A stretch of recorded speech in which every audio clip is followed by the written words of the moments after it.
Bem, voltamos para fazer a análise agora e o resumo do nosso terceiro capítulo do livro Eventos Finais que estamos lendo. E o capítulo de hoje ele é bem interessante, ele é bem importante, esse terceiro capítulo, e o título é Quando Sucederão Estas Coisas? Esta expressão foi a pergunta feita pelos discípulos no sermão profético de Mateus capítulo 24, e eles se aproximaram de Jesus, chamaram Jesus num canto, poderíamos dizer assim, e disseram: Senhor, quando vai acontecer estas coisas? Que sinais vão acontecer?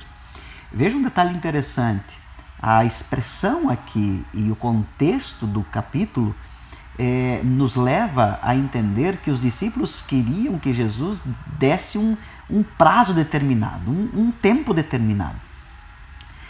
Foi por isso que Jesus disse: olha, o dia e a hora ninguém sabe. Ninguém sabe. Só o Pai que está no céu, Ele sabe. O dia e a hora ninguém sabe. Então, os discípulos queriam saber exatamente quando ia acontecer. Dá uma data, um prazo. Por que Jesus não deu um prazo, uma data determinada? Queridos, uma coisa é certa. Se o Senhor, como diz ela aqui, o Senhor ocultou isto prudentemente de nós, para que sempre estejamos num estado de expectativa e de preparação para o segundo aparecimento do nosso Senhor Jesus Cristo nas nuvens dos céus.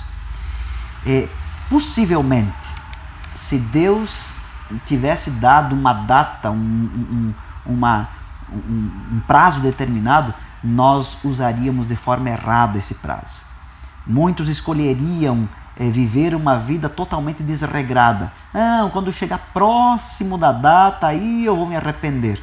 E muitos, na sua grande maioria, iriam escolher caminhos sem volta. E iriam se perder, mesmo sabendo da data. Por isso, o nosso preparo tem que ser diário.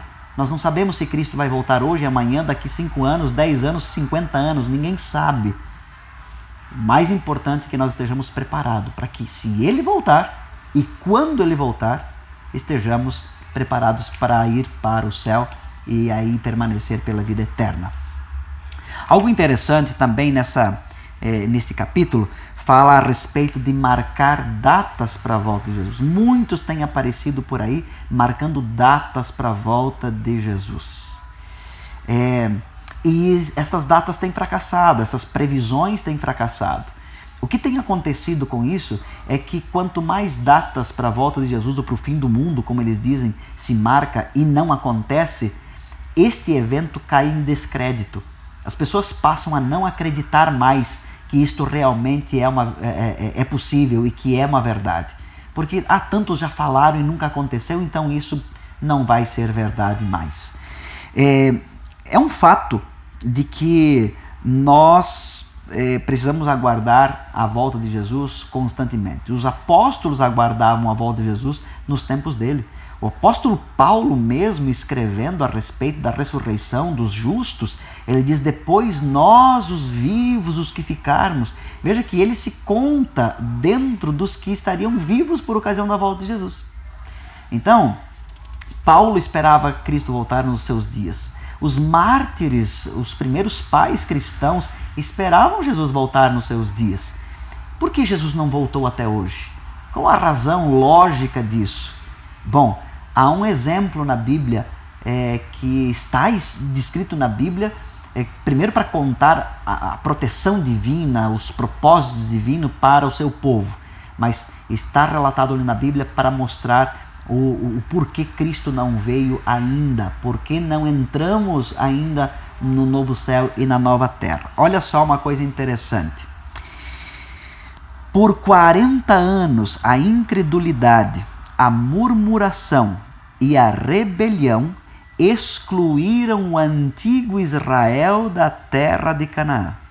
Os mesmos pecados têm retardado a entrada do Israel moderno na Canaã celestial. Em nenhum dos casos houve falta por parte das promessas de Deus. A incredulidade, o mundanismo, a falta de consagração e a contenda entre o professo povo de Deus que nos tem detido neste mundo de pecado por tantos anos. Olha que interessante. Olha o exemplo que ela cita aqui. O povo de Israel poderia ter entrado na terra de Canaã 2 anos e pouquinho depois de ter saído do Egito. Eles já estavam ali. Mas foi, como ela diz aqui, a incredulidade, a murmuração, a rebelião contra Deus, contra as promessas de Deus, a falta de confiança nas promessas de Deus, fez com que eles tivessem que voltar para o deserto, ficar mais 40 anos, retardando assim a sua entrada na terra prometida. São os pecados atuais que nós vivemos, que têm nos mantido assim. E por quê? É porque Deus tem misericórdia. O apóstolo Pedro vai escrever na sua segunda carta, no capítulo 2, que não retarda o Senhor a sua promessa, como muitos a julgam demorada. Pelo contrário, diz o texto, ele é longânimo, não querendo que nenhum se perca, mas que todos cheguem ao arrependimento. Portanto, a aparente demora de Deus chama-se longanimidade e misericórdia. Que bom isso. Mas tem um detalhe. Vai chegar um momento que essa misericórdia terá seu fim. Ela cita aqui algo interessante. Deus mantém uma conta com as nações. Quando chegar o tempo em que a iniquidade houver atingido o limite estabelecido da misericórdia divina, sua clemência terminará. Quando os números acumulados nos registros dos céus indicarem que o total da transgressão está completo, virá a ira. E é o que diz a palavra de Deus, de forma específica em Apocalipse, quando se encher a taça da ira do Senhor. Ou seja, quando a misericórdia já não puder mais alcançar os corações, por causa da maldade tão grande, as pessoas vão rejeitando, até que chega um ponto que não adianta ter mais misericórdia, porque as pessoas não querem mais misericórdia. E então, o fim do tempo da graça se termina.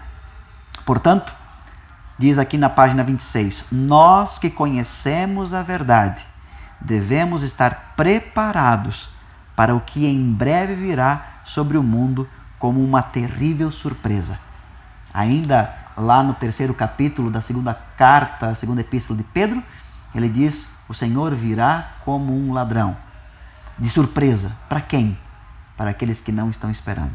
Mas nós que conhecemos a verdade, que conhecemos os eventos finais, podemos estar preparados, aguardando.